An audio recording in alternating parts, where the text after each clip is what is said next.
New at 9, memories can be a funny thing. Some remain at the top of our mind. But as Ben Handelman reports, others may be hidden underneath a squiggly roof. They haven't been thought about in years.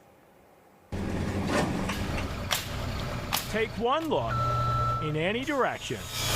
Around our Fox 6 studios, it is clear brown deer is growing. All told, it's going to be probably a 4-year build out. Development Director Nate Piotrowski says new apartments, shopping, and restaurants are all on the way. It's such a huge piece of land. It's at kind of the gateway to brown deer. No project is bigger than what's being called Riverside Landing.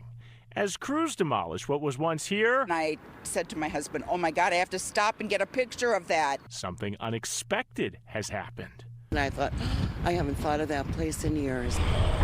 As an old facade is revealed, memories have come flooding out. It never occurred to me that the old Treasure Island roof would still be intact under there. Discount store Treasure Island opened in the early 1960s, first in Appleton, then in the exploding suburbs of Milwaukee. They had everything from hardware to underwear. Cynthia Taylor-Gray says despite not being inside one in decades, her memory has been jogged. It felt like acres and acres of retail merchandise. Karen Spinty recalls getting ditched when she went into the clothes. I remember having to go to the bathroom urgently and not being able to find my mom. For Lynn Hunsaker, her senses have returned. I really remember the smell when you first walked in. Really? Yes, because it had popcorn and hot dogs. It's all coming back as the store's look is re-revealed. But for all the clothes and tools and food for sale, there was nothing more recognizable than what was on top. Shop under the squiggly roof. Frustrating for an 8-year-old, let me tell you, I spent a lot of time in the book section. Architect Jim Shields' memories are different than almost everybody else. His parents didn't just drag him to the retailer. His dad's employers designed it. The Milwaukee architecture firm led by Jordan Miller and George Waltz, where Shields' dad worked as a structural engineer, had a number of high-profile projects.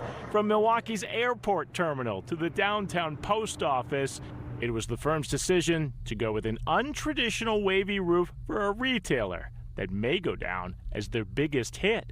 It's called folded plate concrete.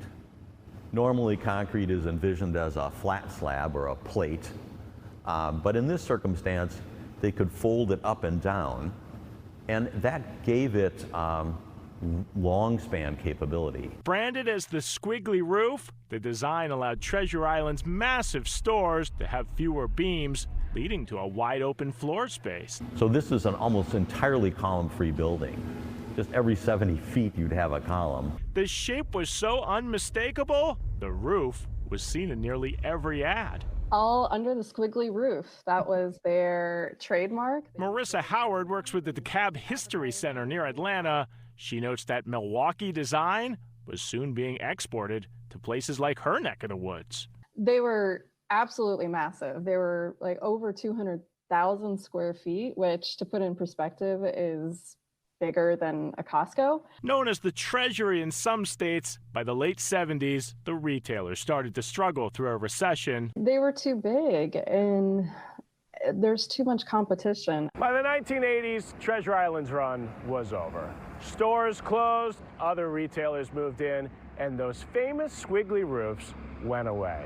But if you look close enough, you'll realize those roofs never truly disappeared. They had to roof over the top of it to keep it from leaking.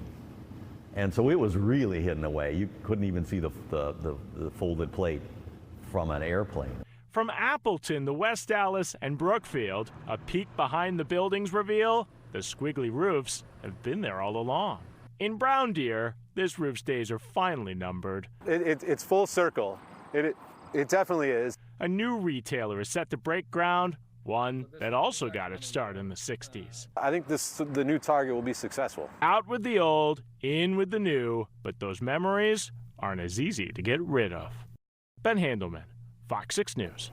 Ben, thank you. Treasure Island's squiggly roof design won awards. It wasn't just this pretty thing. It was really innovative. The store really had a lot going on in other ways. So get this, it had a conveyor belt system to move items seamlessly from the register to the side of the building where you could pull your car right up. And when it started to struggle, it leased space in Atlanta to a new company that was just getting its start or just getting started. You may have heard of that company, Home Depot. When I think of the conveyor belt, I'm like, that was the precursor to Amazon and all of that, Yes. you know, if you think about it. And Ben says the best part of telling the story is hearing your memories. So here's what we're going to do. In a few minutes, we're going to post this story to the Fox 6 News YouTube channel. Once you see it there, comment and tell us your Treasure Island memories. And on your Fox Local app, we've posted even more photos of Treasure Island. Oh, well, you grew up here. Do you remember going? I was so small. I just remember the name Treasure Island, and I remember that it was across the street. It was like way out when I was a little kid. Oh. But everything was way out for me. It looks, Yeah. but they had everything from hardware to underwear. To underwear. Yeah. It's great looking back. Isn't it? Yeah. I feel like, oh, I miss the old days. So, I feel so old. great but story, Yeah, Ben. great job, indeed.